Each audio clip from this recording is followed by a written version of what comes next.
Hello guys, आज मैं explain करने वाला हूँ मार्शल यूनिवर्स एपिसोड 38 को। अगर आपको वीडियो की एक्सप्लेनेशन थोड़ी भी पसंद आती है तो वीडियो को लाइक और चैनल को सब्सक्राइब कीजिए। इस वक्त बिजलियों के योद्धा तेज रफ्तार में बिजली के भाले पकड़े लिंगडोंग के आसपास आ गए और उस पर एक साथ हमला करने लगे।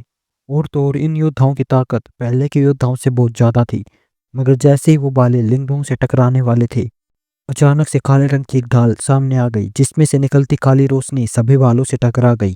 बुल इंसान के उस ढाल से टकराते ही सभी बिजली भाले एक झटके में तबाह हो गए और साथ ही बिजलियों के योद्धा भी हड़बड़ाते हुए पीछे जा गिरे।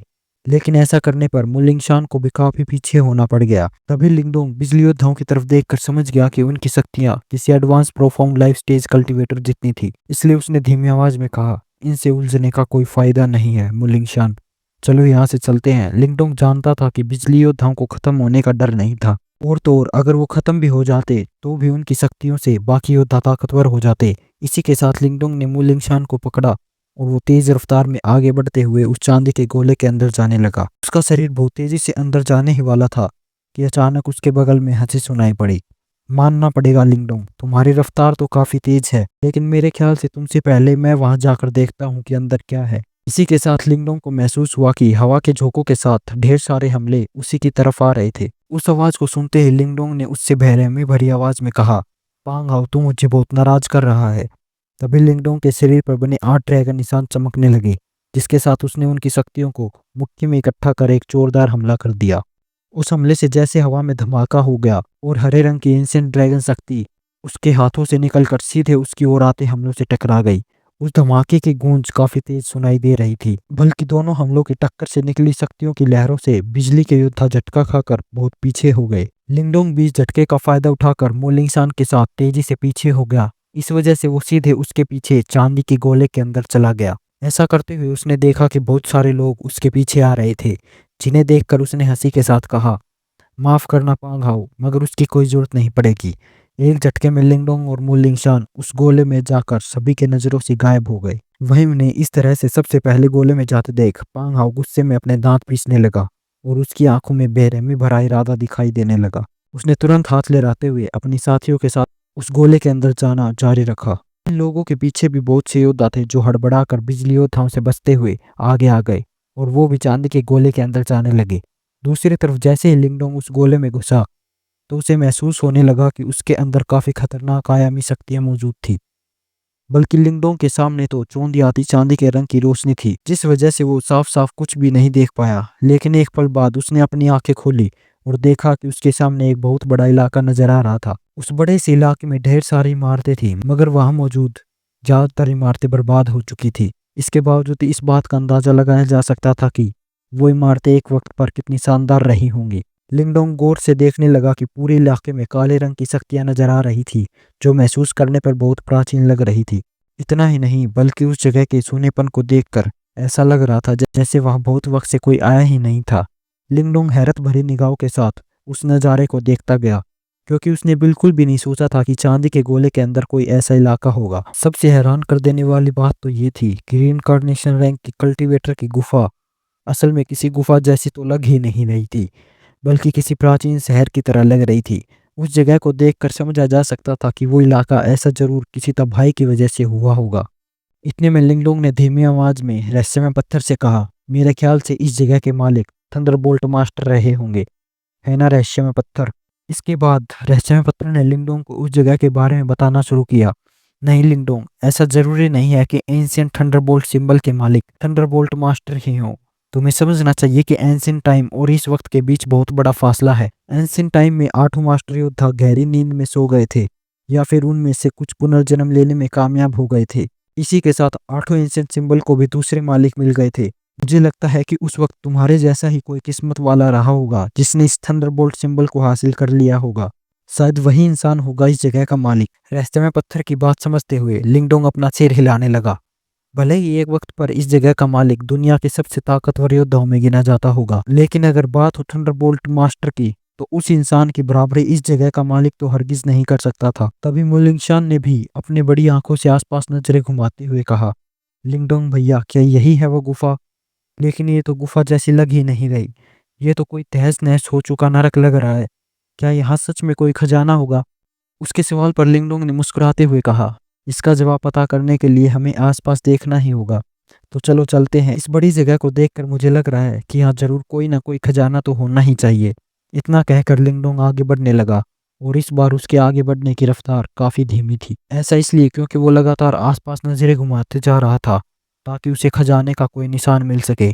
आसपास मची तबाही देखकर लिंगडोंग के जहन में एक सवाल आया, कहीं ये तबाही ब्रह्मांड के सबसे बड़े युद्ध के दौरान तो नहीं मची थी। आगे बढ़ते बढ़ते लिंगडोंग रुक गया और अचानक उसे रहस्यमय पत्थर की आवाज सुनाई पड़ी, तुमने बिल्कुल ठीक समझा, ये काम यीमो का ही है। वैसे तो मेरे मालिक ने ब्रह्मांड में आई दरार भर दी थी, लेकिन इसके बावजूद बहुत से यीमो इस दुनिया में आने में कामयाब हो गए थे। ताकतवर योद्धाओं ने चाहे ज्यादातर यीमो को खत्म क्यों न कर दिया हो, मगर कुछ यीमो तब भी बच गए थे। तुमने डेसोलेट टैबलेट के अंदर जो सुनसान इलाका देखा था, वो भी यीमो की ही करतूत थी। इन यीमो को अच्छी तरह पता था कि एंशिएंट सिंबल कितने ताकतवर हैं, वो उन्हें आराम से खत्म कर सकते हैं। इसलिए वो यीमो सबसे पहले इन एंशिएंट सिंबल के मालिकों को ही अपना निशाना बनाने की कोशिश करते हैं। ये सुनते वक्त लिंगडोंग को घबराहट महसूस होने लगी, जिसके साथ उसने अपनी मुट्ठी कसते हुए सवाल किया, तो क्या अभी भी इस दुनिया में कोई आज़ाद यीमो हो सकता है? जाहिर सी बात है कि अब जो कि एंशिएंट सिंबल लिंगडोंग के पास भी था, इसका मतलब शायद किसी कोने में छुपा यीमो उस पर भी कभी न कभी तो हमला करता। उसके चेहरे की परेशानी देखकर रहस्यमय पत्थर ने उसे बताया, हाँ कुछ तो अभी भी आज़ाद होंगे, और तो और मुझे ऐसा लगता है कि इन आज़ाद यीमो से निपटना और भी ज़्यादा मुश्किल होगा। आखिर वो लोग खुद को इतनी अच्छी तरह छुपाना जो जानते हैं, इसलिए कोई नहीं जानता कि इस वक्त वो किस साजिश में लगे हुए हैं। एक पल बाद लिंगडोंग ने मजबूरी में अपना सिर हिलाया और इस बात को समझने लगा कि एंशिएंट सिंबल का मालिक होना वाकई कितना खतरनाक था। न सिर्फ उसे उस निशान की रक्षा इंसानों से करनी थी, बल्कि उसे यीमो का भी सामना करना पड़ता। इतने सालों बाद अब लिंगडोंग को समझ आ गया था कि यीमो कितने ताकतवर थे। ऐसे में अगर कोई यीमो उस पर भी हमला कर देता, तब तो लिंगडोंग का अंजाम बिल्कुल अच्छा नहीं होता। इतने में रहस्यमय पत्थर ने आ बढ़ते हुए लिंगडोंग से कहा, अगर तुम इतना ही परेशान हो रही हो और चाहते हो इस परेशानी से बच जाओ, तो इस एंशिएंट सिंबल को छोड़ दो। इस पर लिंगडोंग ने अपना सिर हिलाते हुए कहा, ब्रह्मांड को बचाने के लिए एंशिएंट सिंबल की जरूरत तो पड़ेगी ही। ऐसे में मैं कैसे सिंबल्स को छोड़ सकता हूँ? अब तो चाहे कोई भी क्यों ना आ जाए, मुझसे एंशिएंट सिंबल छीन ही नहीं पाएगा। और क्या हुआ अगर किसी दिन कोई ईमो मुझसे टकराने आ गया? मैं भविष्य में हर ईमो को खत्म कर दूंगा। लेकिन उसकी बात पर रहस्यमय पत्थर ने कोई जवाब नहीं दिया। इतने में पास ही खड़ी मुलिंगशान की नजर थोड़ी दूर पर पड़ी और उसने लिंगडोंग को इशारा करते हुए कहा, भैया वो देखो, उस जगह पर कुछ लोग नजर आ रहे हैं। ये सुनते ही लिंगडोंग ने तुरंत अपनी नजरें उस दिशा में की और उसके चेहरे पर हैरानी नजर आने लगी। इतना ही नहीं, बल्कि लिंगडोंग ने अपने शरीर से हरे रंग की शक्तियां निकालनी शुरू कर दी थी। वो देख रहा था कि सामने एक बहुत बड़ा मैदान था जो पूरी तरह से तबाह हो गया था। आगे बढ़ते हुए लिंगडोंग को नजर आया कि उस तबाह हो चुके मैदान की टूटी हुई कुर्सियों पर तकरीबन 1000 लोग बैठे हुए थे। लेकिन थोड़ा गौर से उन लोगों को देखने पर लिंगडोंग को समझ आया कि असल में उनकी जिंदगियां कब की खत्म हो चुकी थी और अब वो महज धूल में ढकी हुई लाशों को देख रहा था। लिंगडोंग ने चेहरे पर फिक्र के साथ देखा, ये सभी लोग दक्षिण दिशा में ही देख रहे थे और सभी का एक हाथ ऊपर था। ये कुछ ऐसा था जैसे वो सभी अपनी अपनी शक्तियां मिलाकर किसी खतरे का सामना करने की कोशिश कर रहे थे। मगर मौजूदा नज़ारे को देखकर ये साफ पता चल रहा था कि वो अपने इस मकसद में नाकाम हुए थे। तभी मुलिंगशा ने ढेर सारी हवाओं की आवाज़ महसूस कर लिंगडोंग से कहा, लिंगडोंग भैया, हमारे पीछे कोई आ रहा है। वो हवाएं बहुत तेजी से आगे बढ़ रही थी और कुछ ही पलों में तकरीबन 100 से भी ज्यादा योद्धा उस मैदान के पास पहुंच गए जहां फिलहाल लिंगडोंग मंडरा रहा था। सभी योद्धाओं ने मैदान में मौजूद लोगों की तरफ देखा, जिन्हें देखकर सभी के चेहरों पर हैरानी साफ नजर आने लगी। उन्हें तो कुछ भी अंदाजा नहीं था कि आखिर वहां क्या हुआ था, जिस वजह से वो लोग थोड़ा घबरा गए थे। तभी कुछ लोगों ने अपने हाथों को लहराते हुए ढेर सारी हवाएं निकाली, जो धूल में लिपटी हुई लाशों को गायब करती हुई आगे बढ़ने लगी। फिर जैसे ही वो सभी लाशें धूल में बदलकर गायब हो गई, तो कुछ लोगों ने चिल्लाकर कहा, ये तो सिर्फ कुछ मुर्दा लोग हैं, इसमें देखने वाली कौन सी चीज है? हद हो गई, इस जगह पर तो खजाने का नामो निशान ही नहीं है। लेकिन तभी अचानक कुछ लोगों ने देखा कि हजारों की तादाद में लाशों के गायब होने के बावजूद 18 ऐसी लाशें थी जो अभी भी बरकरार थी। वक्त के साथ साथ उनके शरीर नहीं उधड़े थे, जिसे देखकर कुछ लोगों की आंखों में चमक दिखने लगी। ये क्या, कुछ लाशें तो अभी भी वही हैं, इसका मतलब इनके पास खजाना होगा। इसी के साथ तकरीबन 10 योद्धा आगे आने लगे और इन 18 लाशों के पास आकर खड़े हो गए। उनकी नजरों में जो लोग इतने सालों बाद भी उधड़े नहीं थे, उनके पास जरूर कोई बेहद ताकतवर खजाना होगा। लिंगडोंग ने जब इन 18 लाशों को ध्यान से देखा, तो अचानक उसे अपने दिल में एक अजीब सा डर महसूस होने लगा। फिर एक झटके में उसने मोलिंगशान का हाथ पकड़कर खुद को उस मैदान से बहुत दूर कर लिया। तभी अचानक योद्धा इन 18 लाशों के पास गए। जिनके पास जाते ही अचानक से उन लाशों ने अपनी आंखें खोल दी।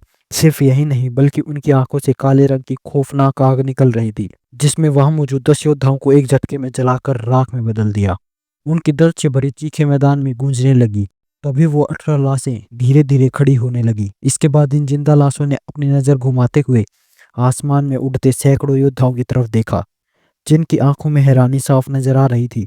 काले रंग की आंखें चारों तरफ फैल गई, लेकिन गजब की बात यह थी कि आग के फैलने के आसपास का तापमान बढ़ नहीं रहा था, बल्कि उसमें गिरावट आने लगी थी। इस दौरान लिंगडोंग मोलिंगशान के साथ काफी पीछे हो गया, क्योंकि वो पहले भी कुछ ऐसा होते देख चुका था। उसे याद था कि यूनिक डेविल रीजन में डेमोनिक लाशों को सभी ने मरा हुआ मान लिया था, लेकिन वो अचानक जिंदा होकर सभी को मारने लगी थी। मैदान में मौजूद 18 लाशें उन डेमोनिक लाशों से भी ज्यादा ताकतवर थी, जिनकी शक्तियां महसूस करते हुए लिंगडोंग ने कहा, मरने से पहले ये लाशें जरूर प्रोफाउंड डेथ स्टेज रैंक पर थी, लेकिन फिलहाल इनकी शक्तियां प्रोफाउंड डेथ स्टेज रैंक से आधा कदम दूर हैं। जिस दौरान लिंगडोंग पीछे हटता जा रहा था, उस वक्त 18 लाशों की आंखों से निकलती काले रंग की आग पूरे इलाके में फैलती गई, और उसमें मिली मौत की शक्तियां बहुत सी योद्धाओं की जिंदगियां खत्म करते हुए आगे बढ़ती रही। योद्धाओं की दर्दनाक चीखें उस इलाके में सुनाई देती रही, बल्कि उनके अंदर की युवान स्पिरिट तक पूरी तरह तबाह हो गई।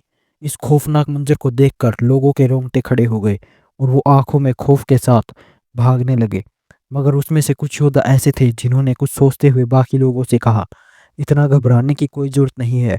भले ही इन लाशों के पास जिंदा रहते वक्त की थोड़ी डेथ क्यूआई की शक्तियां बची हैं, लेकिन वक्त के साथ दबते हुए वो किसी गोली की तरह हो गई हैं। अगर कोई डेथ की शक्तियों को हासिल करने में कामयाब हुआ, तो प्रोफाउंड डेथ स्टेज कल्टीवेटर बनने की कोशिश करते वक्त उसे इसका बहुत ज़्यादा फायदा मिलेगा। तो क्या हुआ अगर ये 18 लाख ताकतवर है? हम इंसानों की तादाद इनसे ज़्यादा है, इसलिए अगर हम सभी एक साथ आकर इनका सामना करें तो इन्हें ख़त्म कर सकते हैं। इस बारे में सुनते ही बहुत से लोगों की आंखों का खौफ लालच में बदलने लगा, और वो सभी एक झटके में इस बात के लिए राजी हो गए। बहुत से योद्धाओं ने अपनी शक्तियां निकालते हुए ढेर सारे खजाने बाहर निकाले, और वो भारी तादाद में इन लाशों से लड़ने के लिए आगे बढ़ने लगे। जब लिंगडोंग ने यह नज़ारा देखा तो पहले तो वो थोड़ा हैरान रहा, जिसके बाद उसने कहा, इनसे बड़े बेवकूफ़ तो मैंने जिंदगी में नहीं देखे।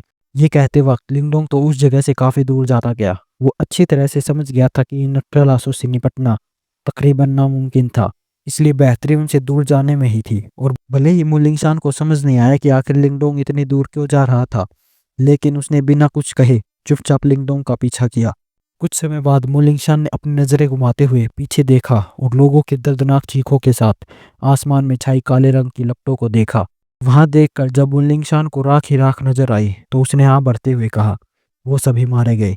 लिंगडोंग जानता था कि जिंदगी से बड़ा कुछ खजाना नहीं होता था, इसलिए बाकियों का लालच उन्हें जिंदगी से बहुत दूर ले गया।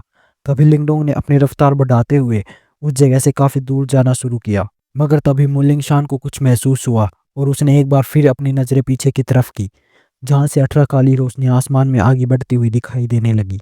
इन रोशनियों को देखते हुए मोलिंगशान के चेहरे का रंग बदल गया, और उसने चिल्लाते हुए कहा, लिंगडोंग भैया, वो लोग हमारे पीछे आ रहे हैं। ये सुनते ही लिंगडोंग भी सकपका गया, और उसने तेजी से आगे बढ़ती सभी लाशों को देखा। तभी लिंगडोंग को रहस्यमय पत्थर की आवाज़ सुनाई पड़ी। वो लोग महसूस कर पा रहे हैं कि तुम्हारे शरीर के अंदर एंशिएंट डेवोरिंग सिंबल की शक्तियां हैं। इस दौरान लिंगडोंग को समझ ही नहीं आया कि वो क्या करे। वो पहले ही खतरा महसूस कर उस मैदान से बहुत दूर आ गया था, लेकिन उसे पता नहीं था कि मैदान में मौजूद लाश उसके करीब आने वाली थी। इसी के साथ आज का एपिसोड यहीं खत्म होता है।